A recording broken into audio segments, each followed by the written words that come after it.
पंजाब में अभी उपचुनाव होके हटे और उपचुनावों के नतीजे भी सामने आ चुके, लेकिन उस उपचुनावों के नतीजों के बाद पार्टियों के बीच में जो आपसी भिड़ंत शुरू हो चुकी है वो किसी से दूर नहीं है।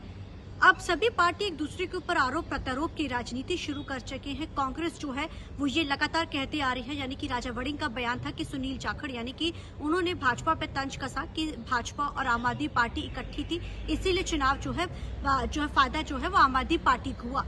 वहीं राजा वड़िंग के एक दिन बयान के बाद दूसरे दिन सुनील जाखड़ का तंज कसते हैं। वो कहते हैं कि राजा वड़िंग अपनी सीट बचाए। कहीं ना कहीं उन्होंने राजा वड़िंग को ये साफ कर दिया कि वो भी, क्योंकि कांग्रेस के बड़े लीडर थे जिन्होंने ही आशू को हरवाया, वो उनके साथ संपर्क में थे आम आदमी पार्टी के साथ, जिसके चलते जो है हार जो है वो कहीं ना कहीं जो है इस बार कांग्रेस को सामने करनी पड़ी। जिस तरीके के साथ कांग्रेस में धड़ेबाजी चल रही है, जिस तरीके के साथ अलग थलग होकर चुनाव में लड़े, कोई पार्टी लाइन नहीं थी, कोई भी प्रचार में कोई बड़ा चेहरा सामने नहीं नजर आया और भारत भूषण आशु लगातार वो अलग प्रचार करते रहे और इन्हीं के धड़े के लोगों ने, चाहे वो प्रगट सिंह के ढिल्लों हैं और उससे पहले नैतिकता के तौर के ऊपर वो खुद भी इस्तीफा जो है दे देते हैं।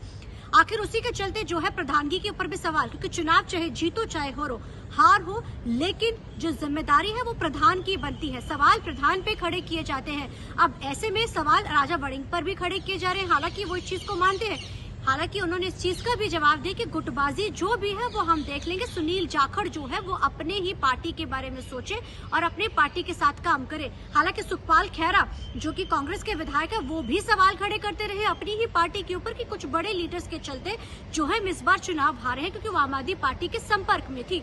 तो कहीं ना कहीं ये जो हार हुई है इससे सभी पार्टियों में आरोप प्रत्यारोप तो शुरू हो ही चुका है। और लेकिन सवाल यहाँ पर ये भी खड़ा होता है कि जिस तरीके के साथ कांग्रेस अलग थलग थी, बिल्कुल चुनाव में एक साथ नजर नहीं आई, लेकिन राजा वड़िंग और सुनील जाखड़ की अगर लड़ाई का जिक्र किया जाए तो इन दोनों की आपसी भिड़ंत आज की नहीं है, पुरानी है।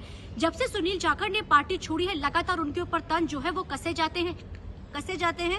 हालांकि राजा वड़िंग ने चुनाव के समय में जब प्रचार चल रहा था ये कहा था कि सुनील जाखड़ तो अपनी जमानत जब्त कराएंगे सीट के ऊपर जो भी उनका कैंडिडेट होगा और उनको वापस पेरिस जाना पड़ेगा। अब ऐसे में हालांकि हार कांग्रेस भी गई है और भाजपा भी है, लेकिन जिस तरीके के साथ चुनाव के नतीजे आए हैं, 10,000 वोट से जो है